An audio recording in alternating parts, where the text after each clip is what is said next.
Hello, movie lovers, and welcome to my spoilers review for Captain America Civil War. So, if you guys haven't seen Captain America Civil War, I suggest you go on ahead and check out my non spoilers review before viewing this one. And this is also another thing. I also have a special guest with me from ECAM, which is a group on Facebook. I would recommend that you check that out because we post a lot of cool stuff in there, and I also post a little bit of movie stuff in there as well. So if you want to check out ECAM, I'm more than glad that you should go on ahead and check that out. Anyways, this is Chris. He's the lead Hey there. admin for ECAM, and anyways, let's go on ahead and get this thing started. First off, my positives about this movie is the fact that they they managed to do something that Batman versus Superman didn't do, which was have perfect pacing for this movie. They set up everything perfectly. You also had the structure to where what they were trying to do with this movie. In other words, is what I'm trying to say is you also got the tension between Tony and Cap right off the bat. That set that up perfectly. You also have the reason why Black Panther is also mad with um with the Winter Soldier because of what he did because of what he did with his father and he shot him and everything. So that set that up perfectly. Each thing has layers to this movie. There's layers to Cap. There's layers to the Winter Soldier. There's layers to Tony Stark. Everything on here fits everything perfectly in a little small package, and I feel like that this is actually going to be this is a great movie. Great pacing. The action doesn't slow down. It just keeps on going. And to me, I think that's something that needed to be done. Um, Another positive thing I have to say is great job with Spider-Man. I mean, you actually got this thing going on with Peter Parker as Spider-Man, and you can actually believe that this is actually Spider-Man. And don't get me wrong, I like Andrew Garfield as Spider-Man, and I also like what Tobey Maguire did for a nice little 1950s throwback. And then Andrew Garfield also did a very good job with the second Spider-Man movie. Despite the thing, he did a good job. It wasn't Andrew Garfield's fault the way that thing fell apart, but just the way that this actor was able to capture the magic of Peter Parker as well as Spider-Man was dead on. And then you also have Tony Stark trying to hit on Aunt May, and then we even joke around with the whole entire fact that this she's young, and then they make fun. So never in my wildest dreams would I ever thought that young Aunt May would actually work, and they worked it out beautifully in this, and they were able to bounce off of that, and to me that was perfect. And then another positive thing I have to say though is Ant-Man being in this movie. Everybody's like, oh, he might actually be forced in this movie. Ant-Man is not forced in this movie. He's not forced in this movie at all. Ant-Man is actually did a very good job with this. Because number one, he's a fan of Cap. He's on Cap's side, and he's just a fanboy pretty much because ooh, I get to be on Captain America's side of this, and he doesn't even know really what to do. He's still new to this whole entire thing, so basically he hasn't a lot of humor to it. He's still trying to develop his powers, still trying to figure out what his powers are, and we even saw what he did in the airport with, oops, I'm sorry, I thought that was a water truck. Instead, it wanted to be a gasoline truck. So I thought that was perfectly well done. Um, then another thing I have to mention is later on we find out Tony Stark's parents were killed by the Winter Soldier. At first, you're thinking going into this thing, okay, everything's worked out, everything is great, things are eased off now with the Winter Soldier because he waved the white flag that everything's a truce. But then you actually find out, wait a second, he killed my father. This guy's gonna go down, and boy, does it go down! It goes down to the point where, the fact that Captain America's shield goes right into Tony Stark's chest. That was a brutal fight. That was a fight that I wanted to see for Batman versus Superman. Don't get me wrong, I'll still defend Batman versus Superman because I think it's a good movie. But was the action sequences better than what Civil War was? That's the main question, and the answer to that is no. It's I like the battle sequences in Batman vs Superman, but in this one, you can feel the anger, you can feel the emotion. You know exactly why these people are wanting to fight. You know why Black Panther wants to fight. You have all these things tied into a 2.5 hour movie, and it actually delivers. So those are my positives remarks for all of that. So, anyways, I'm going to pass the mic back over to Chris to go on ahead and say what he has to say about the positives for this movie.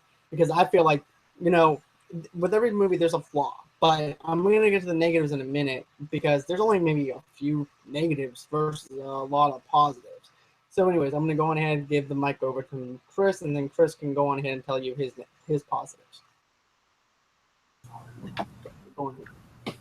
All right. First off and foremost, I'm not used to being the one in the passenger seat for videos. So, John, thanks for this. This is a learning experience for me. Now I get to see it through your perspective. First thing I want to say is holy trailers. I had 9 trailers, and that's ridiculous. It's like 25 minutes for trailers. Everything from X-Men to Angry Birds, I had it.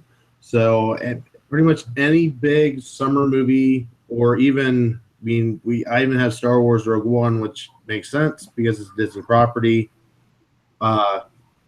Any big movie for the rest of the year, basically, I had a trailer for.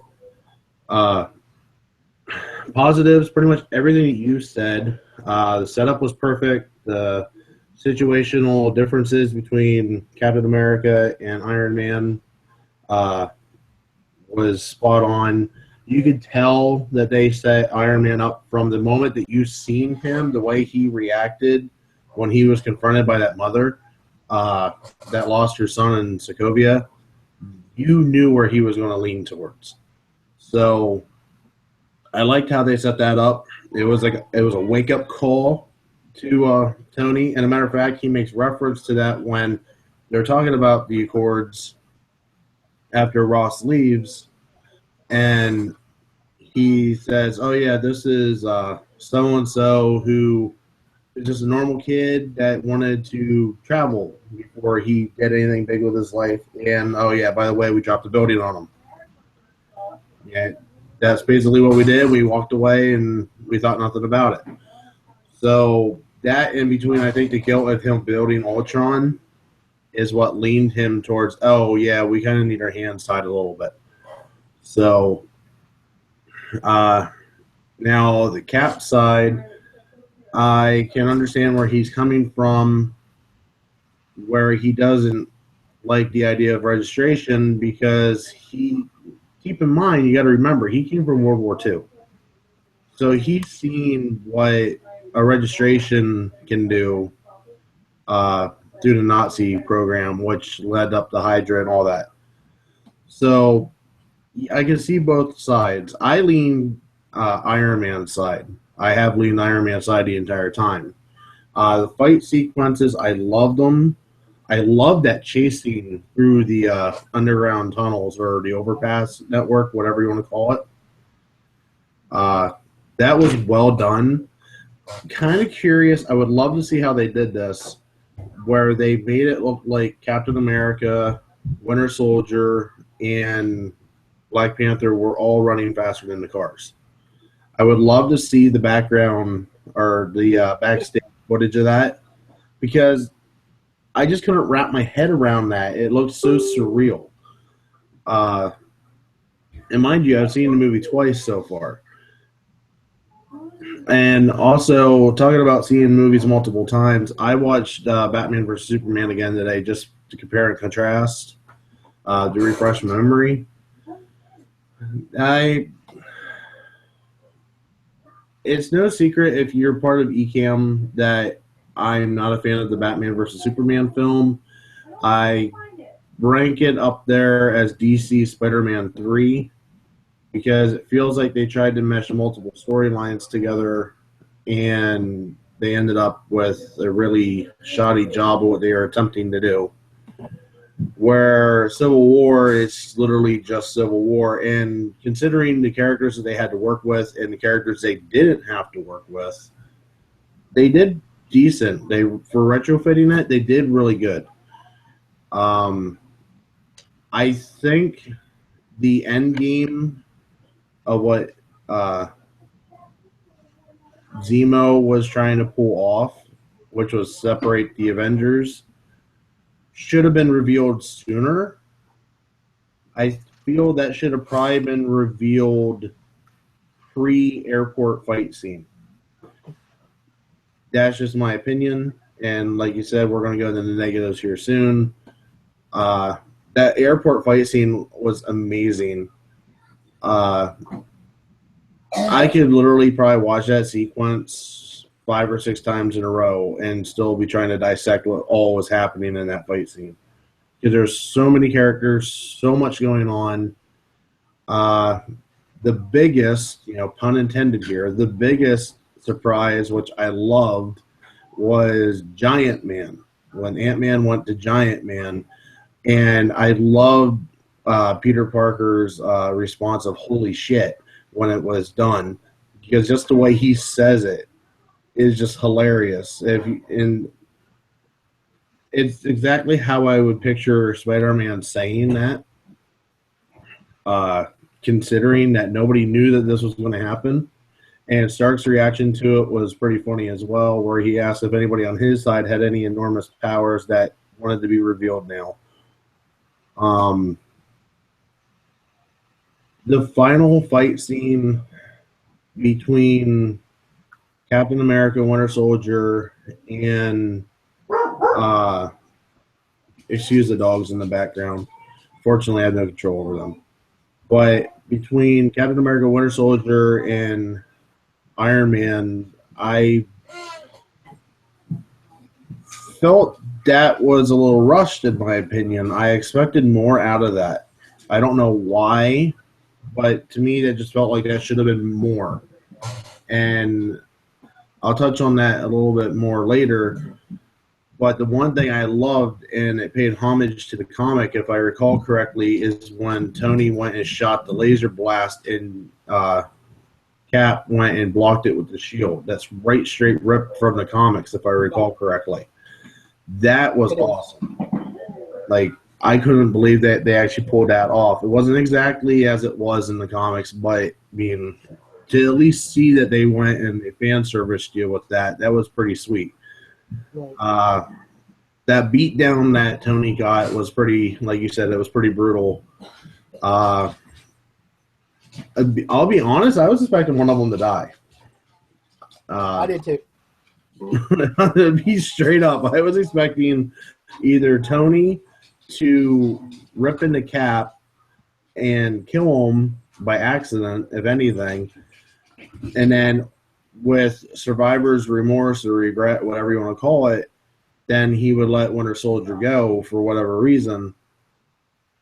But even the way that they did this, it felt legit, where they both walked away.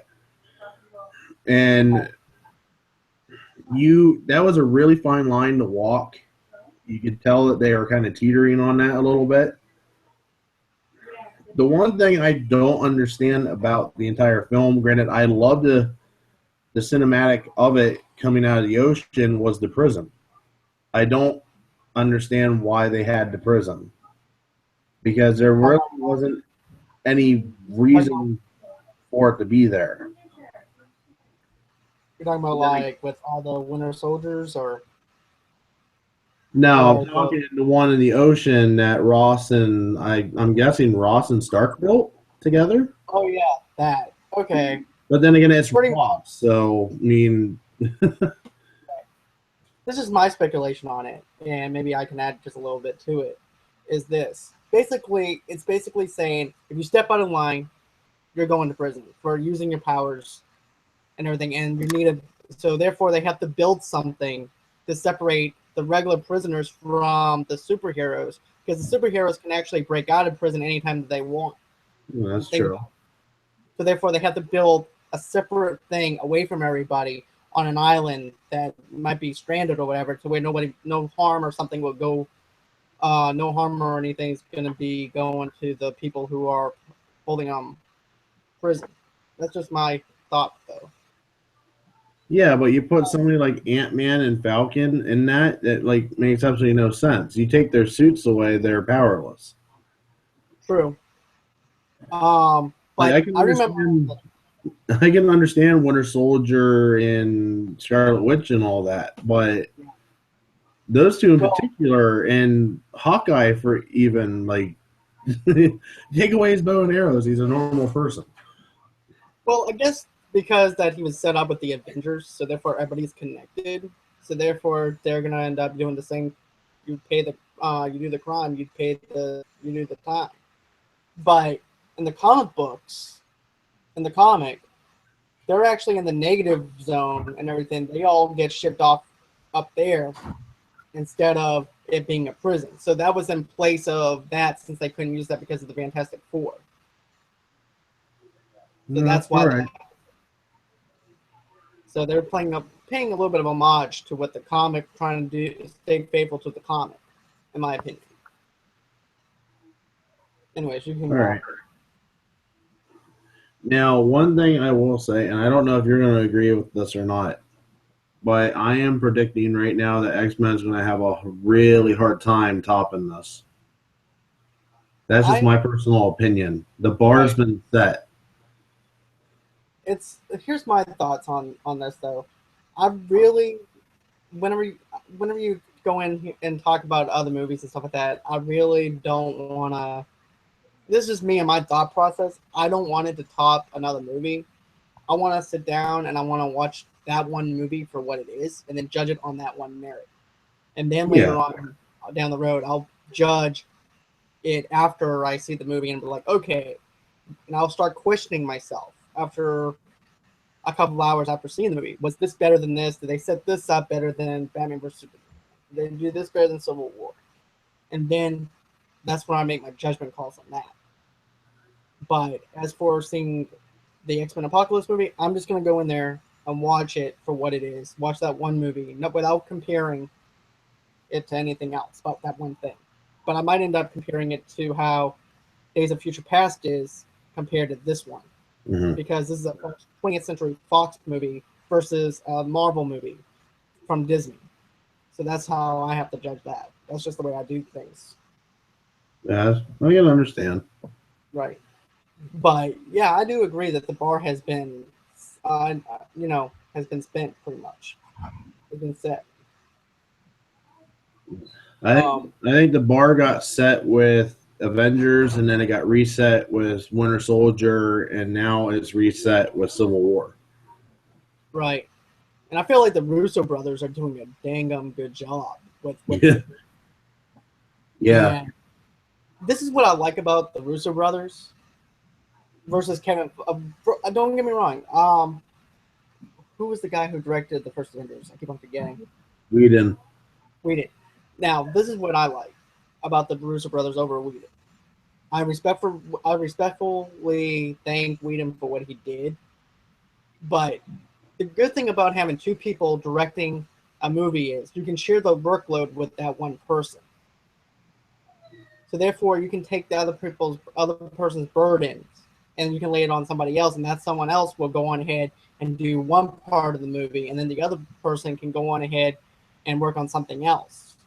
Therefore, they can share each other's responsibilities. Versus Joss Whedon, who was doing everything, and he was wore down to the point to where he was actually in a wheelchair and everything, directing Age of Ultron, and he was just miserable the whole entire time. And he was also fatigued of doing this of Age of Ultron. But that's the story for another day. But I'm just saying, with the Russo brothers, you can go on ahead and one person can share the other person's burdens, and you can. And I don't think you won't get as fatigued as doing the whole entire thing by yourself. Yeah, and I agree with that. That having two as a collaboration, it works out better. And I think that if DC would wake up to that notion of an idea, because I think Disney woke up to that idea after they seen what happened with Whedon. Hey, this might work out better. And basically, Winter Soldier was a test run for Russo's. and they're like, "Oh, that worked. We'll let you finish uh, Age of Ultron, but then we're going to go with the Russos from here on out. They're going to be our flagship." Right, to And, finish off the phase. what's that? Finish off the phases. That Yeah, phase. yeah. And in this instance, it actually started the phase, but I, I I think that they learned from that if they have a collaboration that it works better, and if DC would learn from that, I think they could pump out some really good DC films. Right. And I feel like this with DC and everything, I feel like they need to go on ahead, let Zack Snyder go and let him take a break from doing comic book movies and let him do his own thing Mm-hmm. and start letting other directors take ship on that, which they are. I mean, you have James Wan doing Aquaman. You also have other directors stepping in, and you Mm-hmm. also have Ben Affleck directing a Batman movie. So therefore, that's the positives right there. And then the one negative is the Justice League movie, which is going to be directed by Zack Snyder. So that's the only negative right there. Mm-hmm. But that's just that one thing. Yeah. But what else do you want to add to the whole Civil War, though? Um. Well, we need to touch on the negatives. I went and I said about my personal opinion, and I don't know what your opinion is on this because we haven't even talked about this up to this point. Um, Right. Where do you is want me to go? when it's revealed to Tony that Bucky was responsible for Howard's death and his mom's death. I think that should have been revealed pre-airport fight because I think that would have added more fuel to the fire for that. I don't know. I just feel like the way they did that was perfectly because you're thinking everything is perfectly fine now between these two. Because basically it was with Chris Cap trying to protect Bucky, and then they wave the white flag, and everything is peaceful. They think everything is cool between them, and then you see that video, and it's like, oh, it's back on again. The intensity is back. I mean, it adds that fuel to it that could have been done. And to me, I think if they added that into the airport part, I would think that they would end up ending it a lot sooner than later. It wouldn't have been a 2.5 hour movie if they did it that way. So therefore, we would actually get a round two between Cap and Tony one on one versus everybody inside the airport. See. Now, my thing is at the end of Winter Soldier, all Shield's files are released, which means all Hydra secrets are released. Okay, if Zemo can find that online, why couldn't Tony find it in the 2 years leading up to him discovering it the way that he did? Well, Because Tony hacked, and even before that, and if you recall all the way back to the first Avengers, because this was brought up even when Winter Soldier came out, even you would think Tony would have realized that Winter Soldier was responsible for Howard and his mom's death because he hacked Shield. He hacked Shield right on the helicarrier because they had a big debate about that. well, if you remember though, like in the first Avengers movie and well, not the first, but the third Iron Man movie, he was so busy trying to be with Pepper and everything else and trying to destroy the thing. So maybe he just didn't have enough time to process everything to go through it. Yeah, I just think that they could have explained that a little bit better why he didn't know leading up. And while we're on the subject of Pepper, do you ever expect to see her back? I asked you this before in private because I got the Okay. inkling that she ain't coming back because something tells me that for whatever reason, uh, God help me, I can't think. Gwyneth Paltrow, for some Yeah. reason, it doesn't seem like she wants to come back. Well, right now, Gwyneth is actually busy promoting her cookbook. but Another thing too. Now, this is what I'm thinking, and I talked to you about this before. But here's the way I think that they could do it. I think that Gwyneth could come back and everything, but it would be the way to end the Avenger. Well, yeah, the way that you would end the Avengers rather than doing another standalone movie for the Iron Man movie. But the way that I would have Pepper come back is this: Tony is getting ready to quit the Avengers altogether. He wants to settle things once and for all. Therefore, in the Infinity Wars Part 2, you have her coming back, and basically Tony said, look, I'm done with this life. I know that before I messed up, but I want to try and make this work. So therefore, she winds up coming back, and then they get together, and then he's no longer part of the Avengers, and then you have Doctor Strange and all of them taking over for the new Avengers. But if they're going to do a standalone Iron Man movie, then chances is we might actually just get her maybe in just small dosages to where she's just in the dialogue. All right. Now, talking about Infinity War, because I wanted to touch on this too a little bit, if you don't mind. Leading, where does Civil War lead us to? Because I'm hoping, as a fan of Iron Man, and he's my favorite Marvel hero, that we get Superior Iron Man. We get the silver suit. I don't know if we get that, but I know for a fact that I feel like with the Infinity Wars and stuff like that, I think that we're gonna end up. It's gonna set up everything from where Civil War left off at. I know it didn't seem like it set up anything for Infinity War, but who knows? You're gonna have dinos looking at them fighting against each other, watching the whole entire thing go down, and then try and invade them after the battle and everything else. You can have it to the point where they're both tired from beating up each other and stuff like that, and then they have to go into battle again to fight off someone that's evil. Yeah, I'm really hoping that we get the silver Iron Man suit, which I believe, if I recall correctly, God, it's been a long time since I've seen it.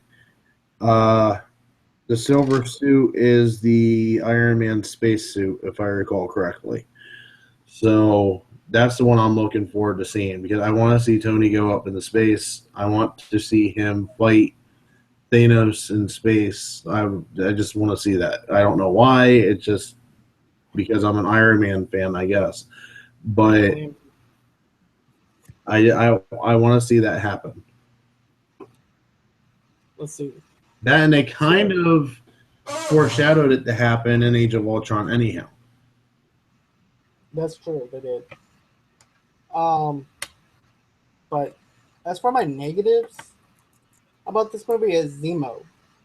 To me, I felt like you didn't really need to have that character in this type of movie. I felt like, okay, you set up these two things perfectly. You have it to where, okay, Tony doesn't agree on, doesn't thinks that we should. Well, he pretty much thinks that he needs to sign with the government.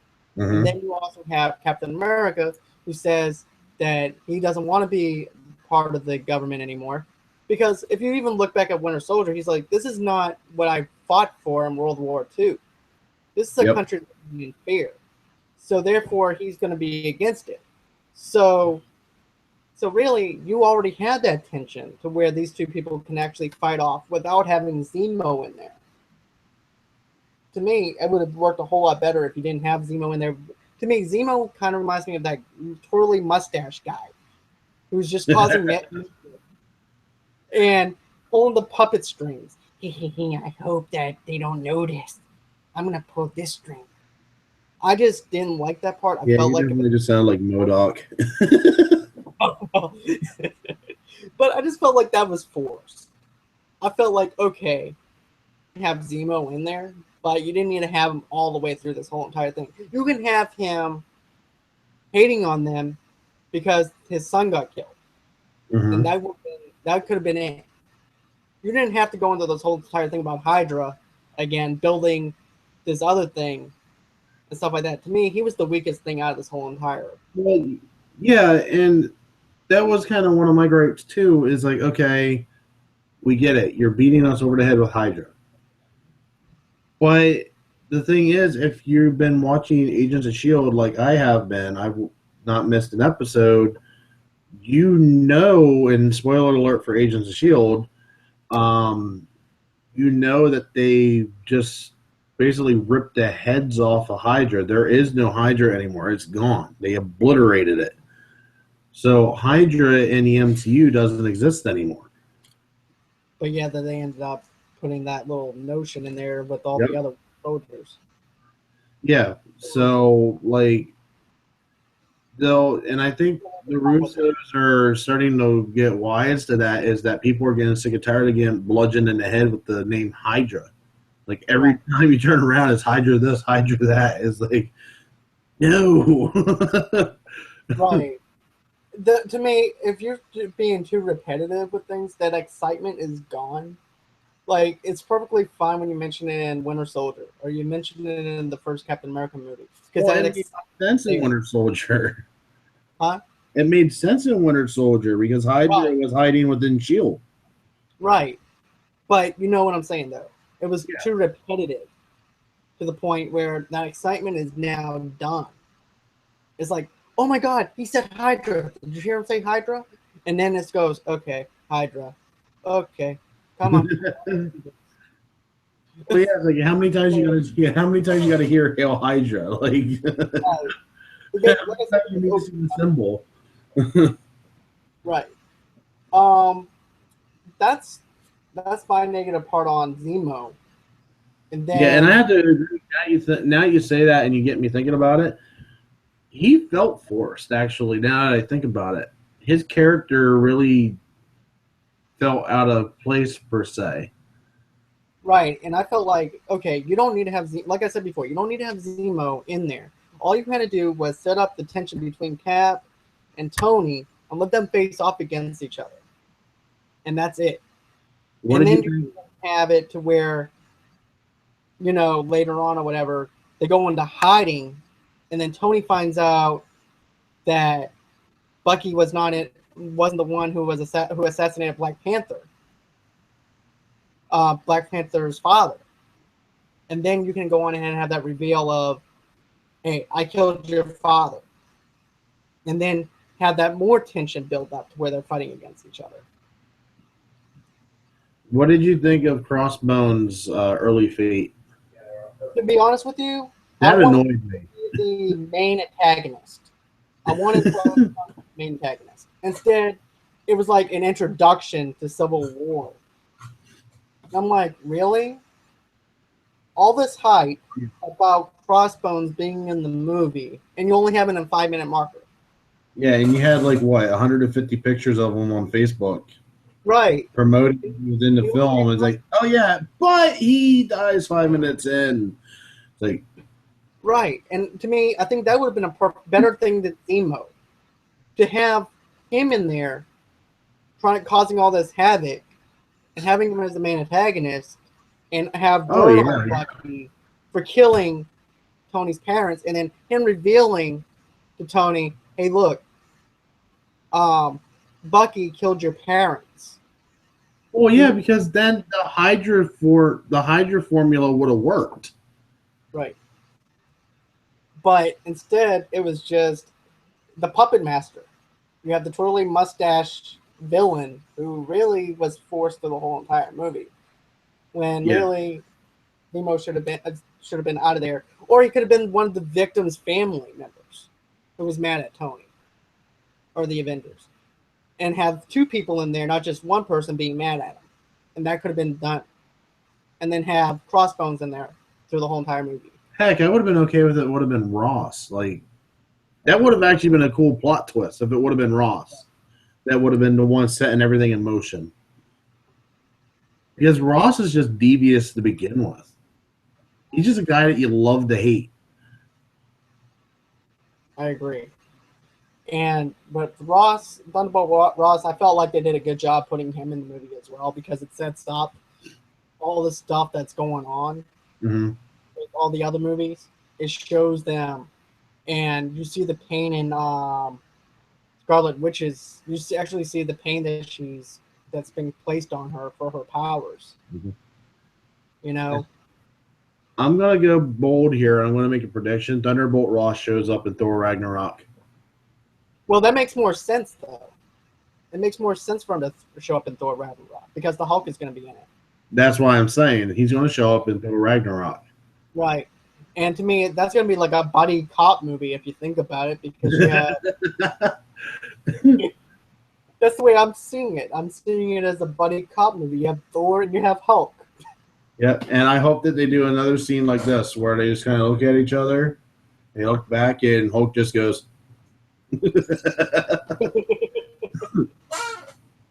But I think that they're going to have a vote on the fact that Hulk is dangerous, just like they did for World War Hulk.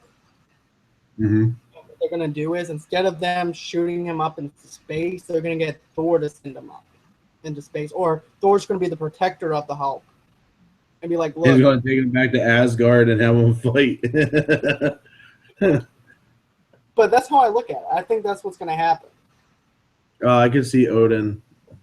What the hell's he doing here? Right. And another thing too is I want Odin to come back because we don't know what happened with that because of what Loki did. So I would like to see. I don't think Odin's around. I think Odin's like in the dungeon somewhere. Right. Because I don't think Loki would have killed him because he always wanted to win the approval of his father. Yep. So why would he go on ahead and kill Odin whenever he wants to try and win the approval of his father? Exactly. So, I think he just gave him some happy time tea or something and made him pass out. Yeah, but our next movie on the MCU docket's what? Doctor Strange. Yeah, that comes out in November.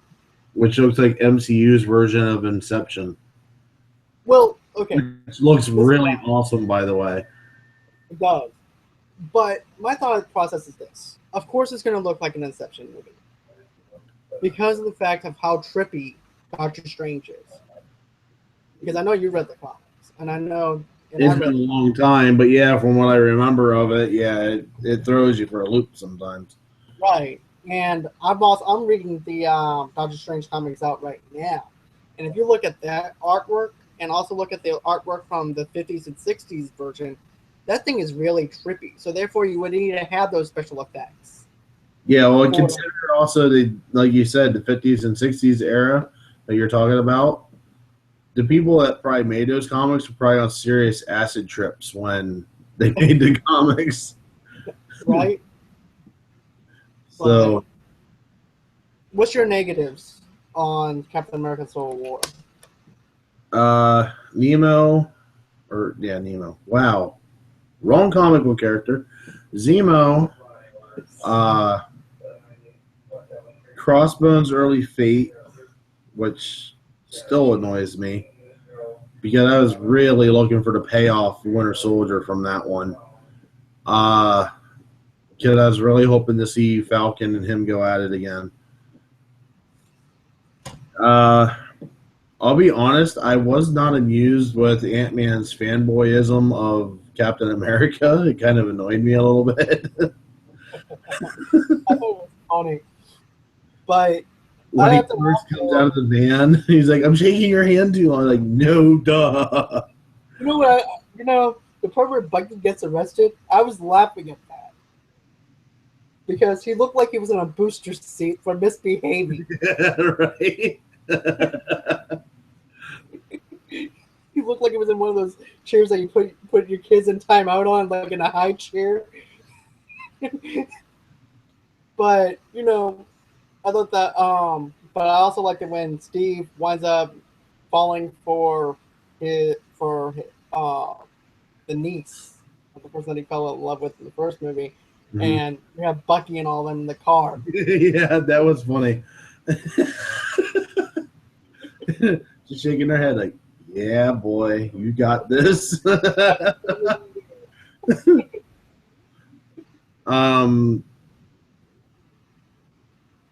Trying to think if there's anything else that I didn't appreciate about that film. I I guess I would have to say because I'm left wondering how Stark knew about Parker. I think they should have explained that a little bit better because they went and said, "Hey, we're kind of outmatched here. We need some ideas." And Well, Black Widow goes, "Well, I got one," and Stark goes, "I got one too."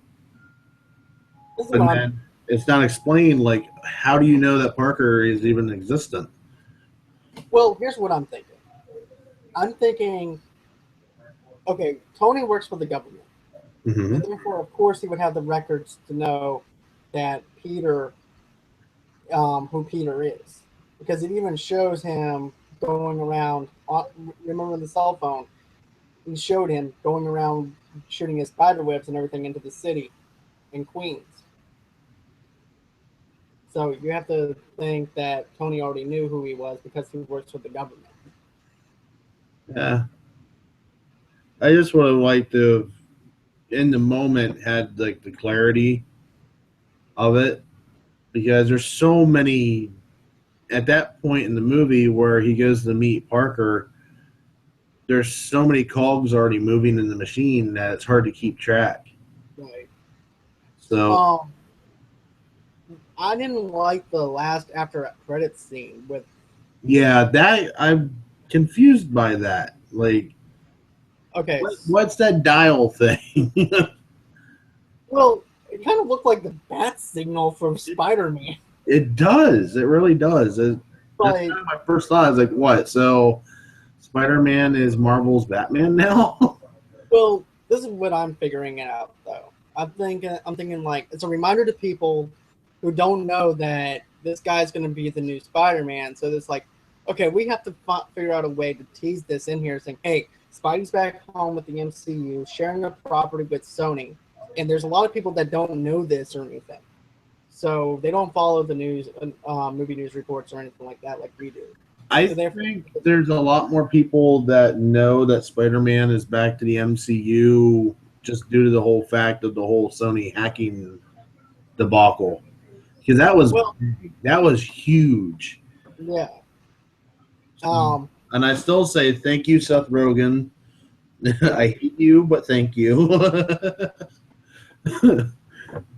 But I just feel like that part didn't, it was just to tease that, hey, look, there's a Spider Man Homecoming movie coming out, so be on the lookout for it.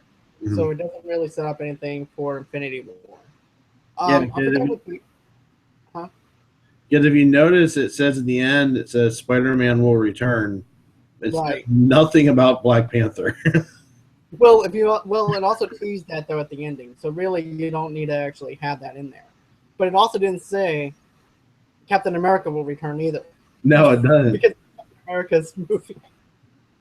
Um, what was the first credit scene? I forgot what the first one was. It was when Bucky got refrozen at Wakanda, Okay, so really and that didn't really do anything. Cap and T'Challa are talking, and basically T'Challa says to Cap, "Hey, you guys can stay here. We'll keep you safe from the Accords, Right. But and to we're going me, to try that to help Bucky get his mind back from the mind control, and we're going to give him a new arm." right. So basically, that didn't really excite me too much either. No, like it was Like, just basically, "Hey, this is where they're sheltering down." And basically it's almost like they set up like a secret Avengers type thing, but there's nothing that really came out of it. It was right, just them saying, "Hey, right, by the way, they're back in Wakanda." right. Another thing I want to get at too is, it ended just like in the comic book, where Tony is back in the base that he's at, Yep. and that was beautifully well written as far as that goes. Well, especially that note, Right. that letter that was delivered by Stanley, the man himself, Mr. Tony, Stank. that was hilarious, by the way. I hope that joke carries into another film. Me too. Especially with War Machine, it makes more sense if War Machine does it. Yeah. And just looking at him like, what? And that's the new story that he has to tell everybody. Yep. The FedEx guy showed up at the Avengers facility and he asked for Mr. Stank. So, so that's pretty much all the negatives that you had for the movie, right? Yeah, pretty much. So let's rate this thing. I'm going to give it a 4.8 out of 5. So what are you going to do? Uh, my initial rating that I gave it the day I saw it, 10 for 10. Now that I look back on it and I rewatched it a second time and I see a couple of issues with it, I'm going to say 9. Well, let's do out of 5. How Well, would you like? then I'm going to have to settle in right with you then, 4.8 out of 5. Okay. So 4.8 for me, 4.8 for you, across the board. So, with that being said, what did you guys think of Captain America Civil War? Did it work for you? What didn't flow for you? What was your positive? What was your negatives? Did you agree with some things that I said? Did you agree with some things what Chris said? I would like to know. Please don't forget to comment below and tell me what you guys think. Don't forget to also like the Movie Lovers Unite page, as well as checking out ECAM, which is the group on Facebook and everything as well, for your latest comic book news and everything else entertainment wise related. And until next time, bye bye.